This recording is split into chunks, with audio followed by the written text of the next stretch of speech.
we're going to go ahead and get started on our webinar today, which we're going to talk about student creation with Google Drawing.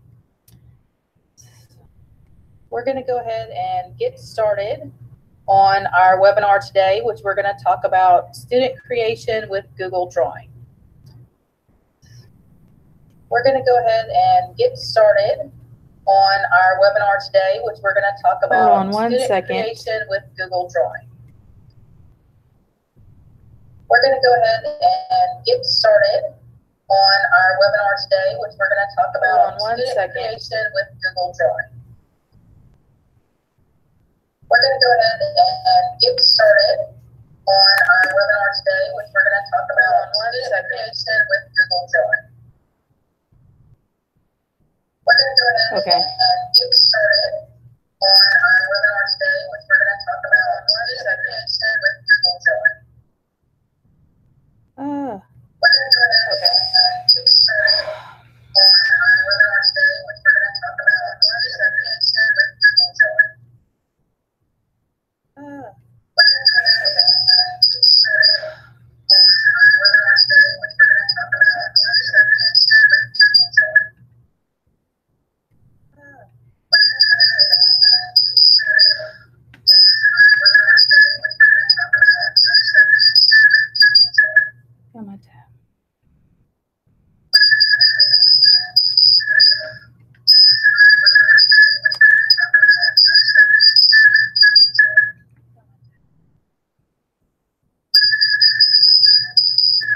student creation with Google Drawing.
Okay, can you hear me now with or without feedback?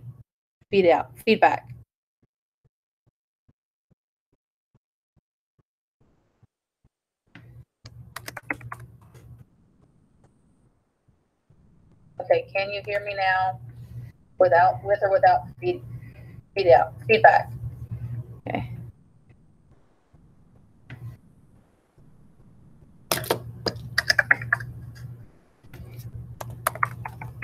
Okay, can you hear me now with or without feedback?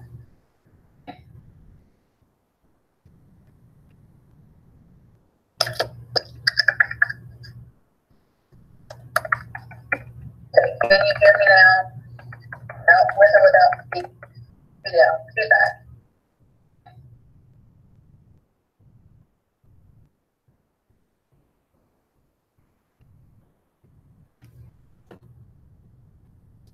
Okay, I'm gonna go ahead and start. My name is Angie Green. I am an I3. This is my second year as an I3. I'm also a librarian. I've been a librarian for 10 years, but this is my first year at Rowlett High School. I have finished both level 1 and 2 Google certifications. Today, my moderator is going to be Jagruti Mehta and also Kathy Miller. Jagruti is a teacher at Memorial Pathway. She's been teaching math for 10 years, but she's been at Memorial for the last 5 years. She's also a second year as her campus I3. So if you have any questions during our webinar, please feel free to put them in the section and she will answer whatever you have to ask. And also at the end, she will insert the CPE link for you to get credit for today's webinar. So we're going to talk about Google Drawings and a little bit you can do with Google Drawings. And I'm going to show you some examples of some things we can do with Google Drawings. The one thing to remember when you're planning, if you choose to use Google Drawings, you need to use the correct device. If you're in a high school, Google Drawings really does not work very well on the iPad.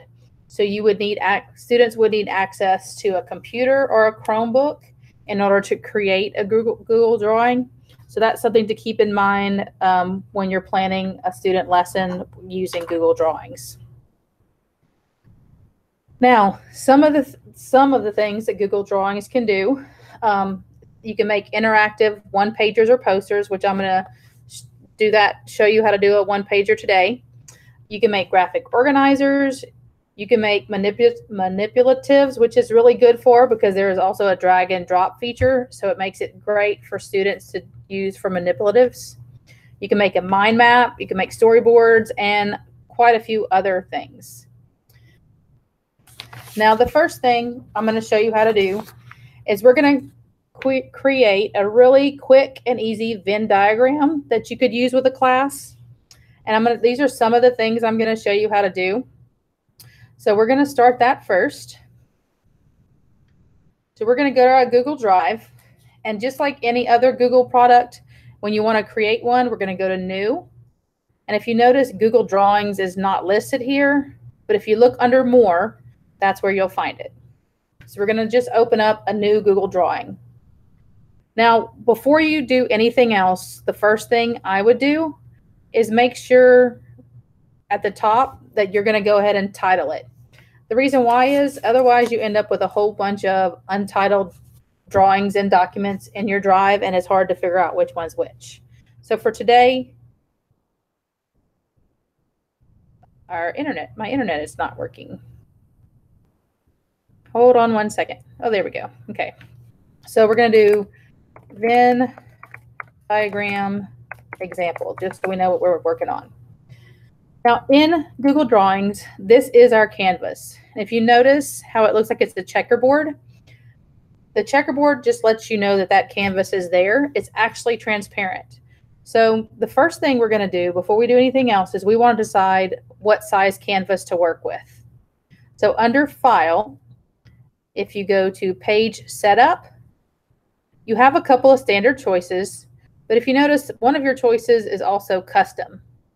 So I'm going to choose Custom, and I'm going to make it just 11 by 8.5. So it's like a standard sheet of paper in the landscape position.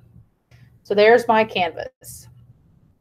So because that's pretty much transparent, you want to when you put something on there, whether it's a background, a shape, a picture, whatever it is, that's when you can see what's on there.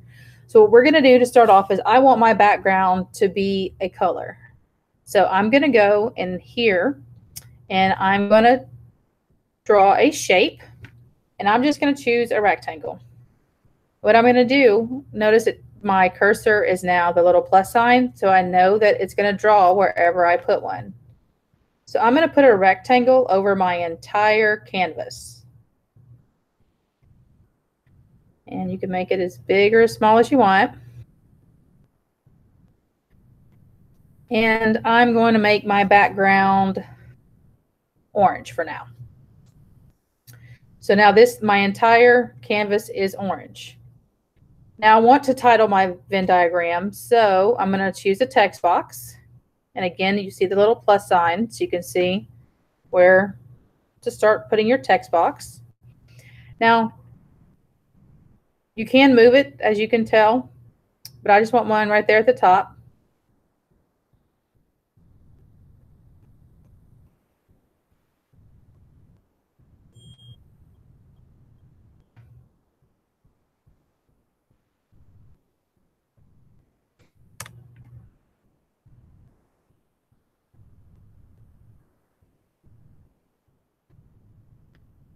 And we're going to pretend like we're doing an assignment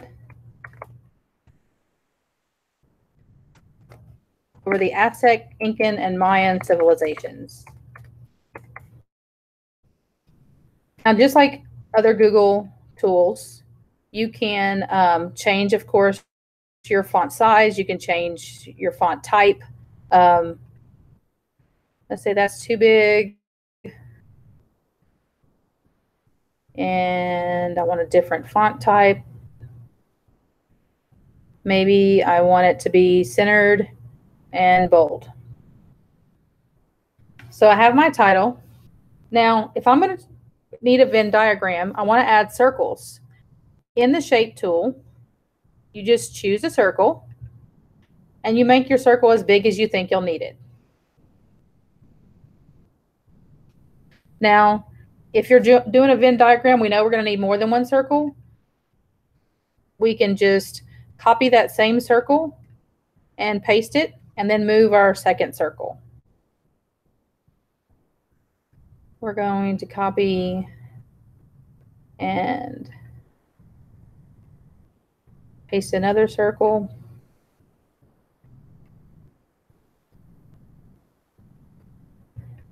Now, if you notice with our circles, you can't really see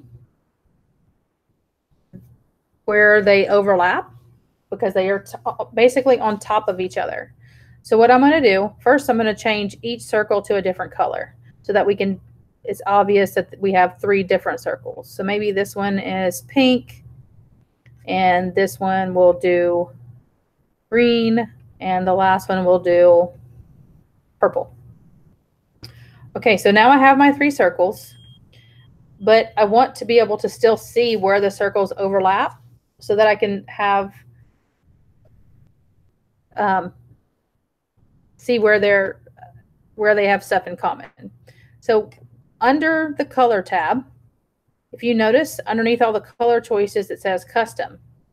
Under custom, this last bar, if you notice, it goes from pink to pretty much clear where you can see that checkered background again. This is a transparency tab. So basically it makes whatever color you just put in that circle transparent. So you can actually see through it. So when I do that for all 3 circles, I can now see where the circles overlap each other. So now I can see where they overlap and where the parts of the circle are common. Now, if maybe you think the line of the circle itself is not dark enough, if we have this border weight tool where we can change it to make it a thicker border so the individual circles stand out more.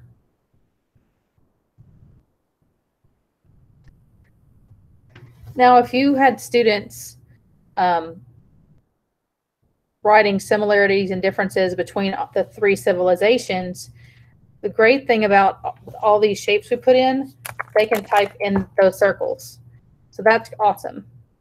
But if we want to, let's say we want to label our circles and we want it to be in a specific spot, the easiest way to do that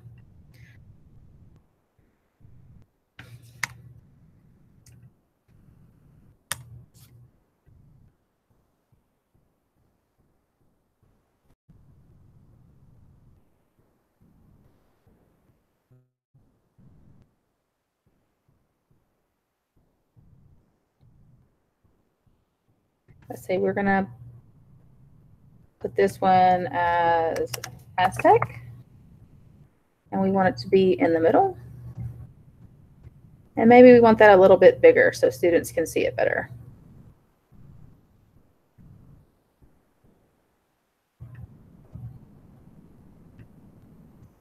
And we want another text box, so we're going to put one on this one. Sorry about that.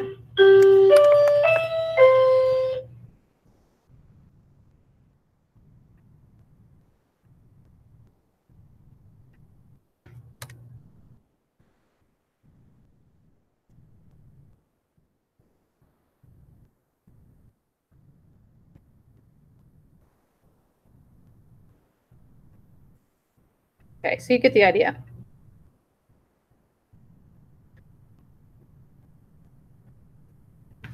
Now, what the great thing about this, since it is a Google tool, it's really easy.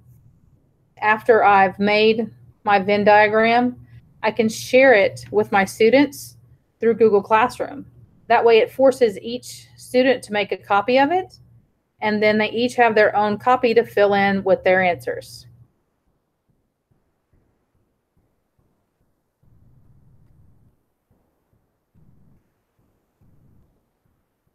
So I'm going to put the last little title down here.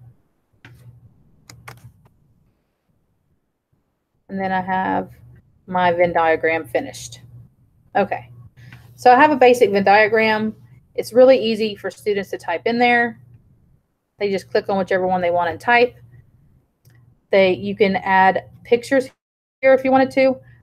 Let's say we wanted to add a picture of Mayan ruins.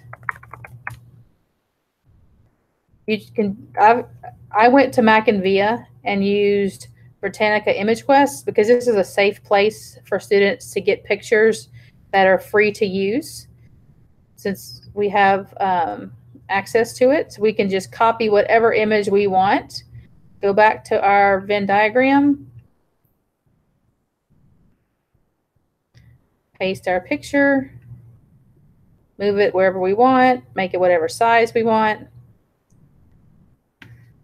So it gives a little visual of what the assignment is talking about. So that's one really easy example of Venn diagrams. It didn't take us but maybe 10 minutes to make it. And then it's a great way for students to actually put information into a Venn diagram, and you can customize it to your needs. Now, another thing I'm going to show you is how to make a one-pager or a poster. So we would still start back in our drive. Remember, we just go to New, More, and then Google Drawings, and we're going to create a new Google Drawing. Now, typically with one-pagers, you're going to give them requirements of what you want on there. So for our purposes today, I'm going to stay with the landscape typical sheet of paper. I'm going to go to Page Setup, and I'm going to go to Custom and make sure it's my 11 by 8.5. So I have my canvas. Now, I'm going to show you something. On Google Drawings, you can't really do a background, but there's kind of a way to trick it to make a background if you want one. So what I'm going to show you is about layering. Sorry, my title. Okay. Let's say on my page, I'm going to do all about me, just something easy to show you examples of different things. I'm going to show you how to put a border on here. So I'm a librarian, so of course I love books. So I'm going to choose a border that has books on it. So I'm going to copy this image. I'm going to go back to my one-pager, and I'm going to paste it on my page.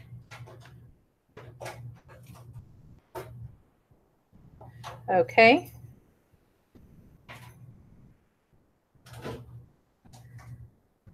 Now,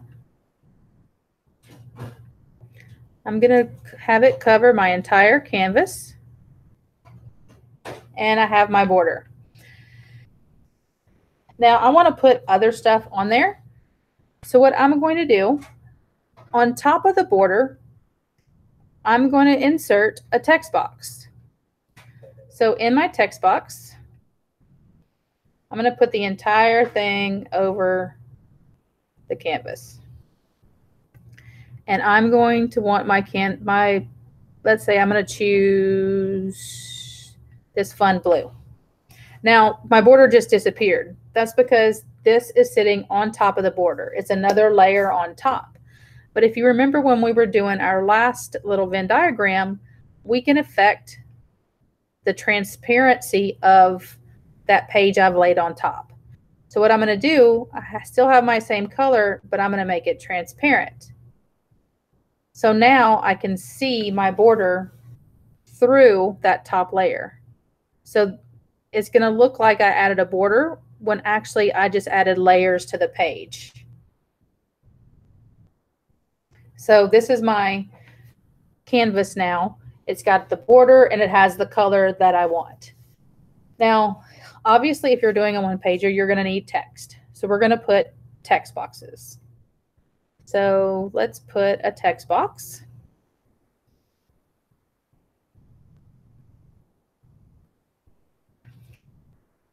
And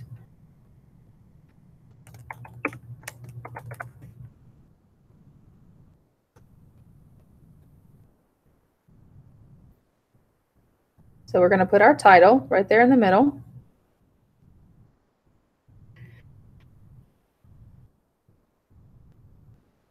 Now, we're going to, let's say you require them to put a quote. So somewhere on there, they're going to add another text box wherever they want it to be. And they're going to type in their quote.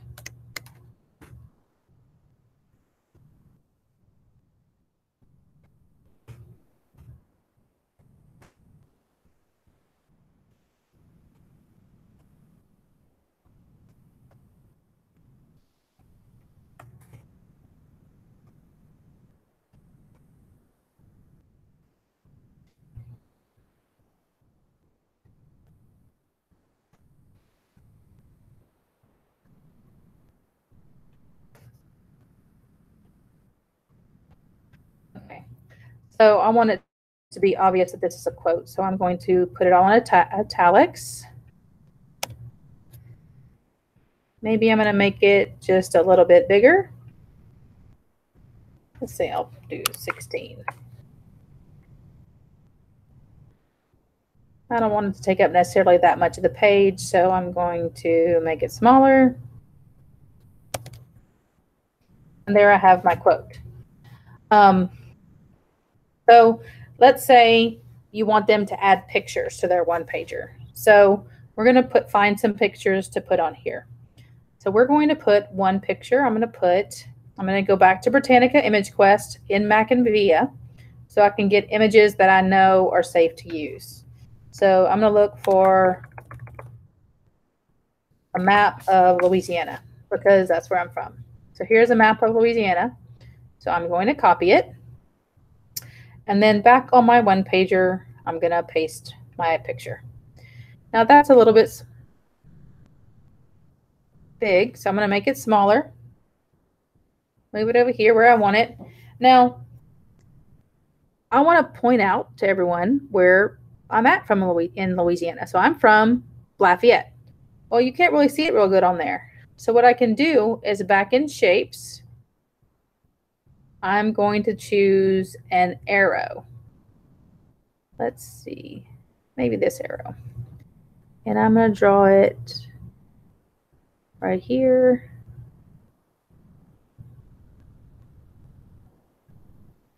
And I'm going to point it right at Louisiana, or at Lafayette, excuse me.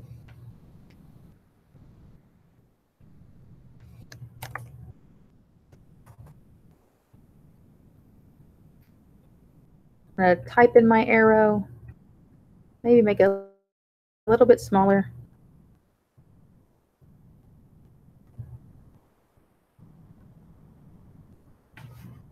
And maybe I want my arrow to be a different color so it stands out more. How about pink?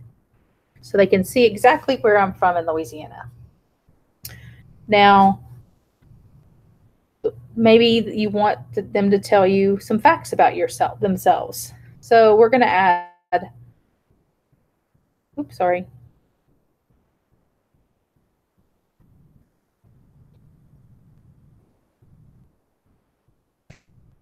We're going to add another text box. Fun facts.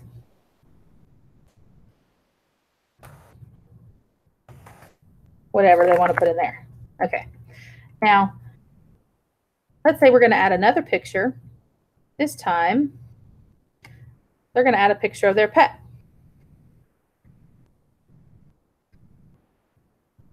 They add a picture of their pet. And let's say you wanted them to tell you something, one fact about their pet. So by their picture, sorry, by their picture, you're going to make a little text box.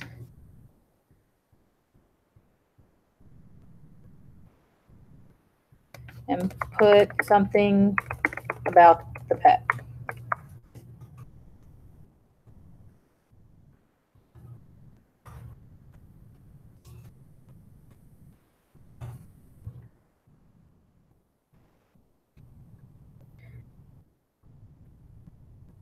Now let's say they also have to have links. So their information has to link out to their OnePager has to link out to information.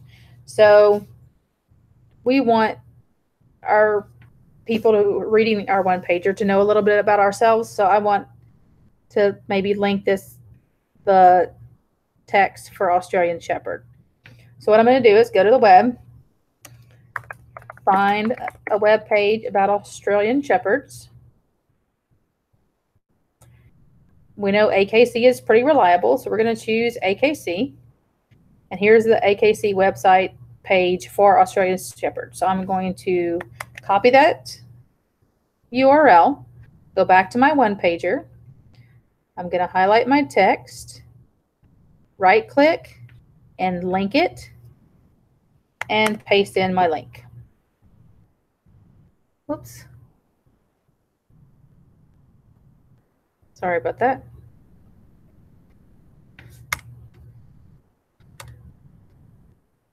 Try that one more time.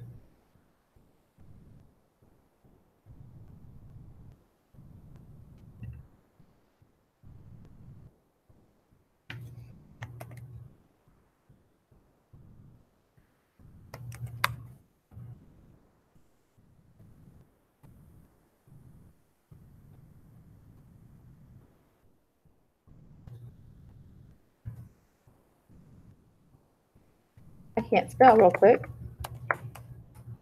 Sorry about that.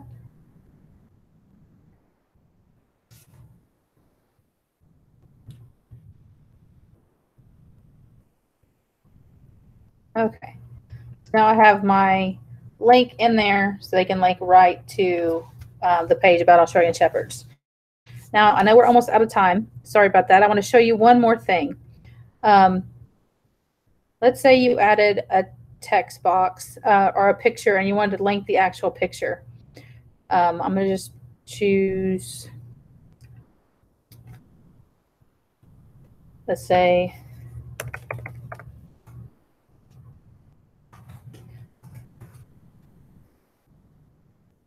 Jonathan Mayberry is my favorite author, so I want to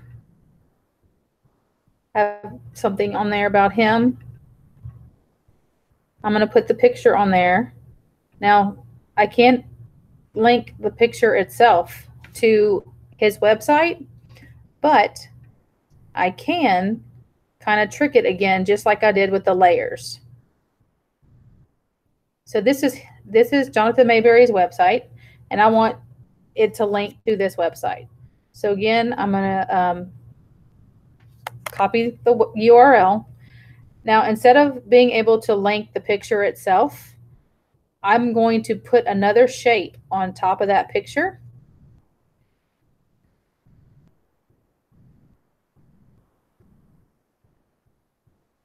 And then I'm going to link that shape to his website. Now, obviously you can't see the picture, but remember, we can go back to our shape color and we can make it transparent.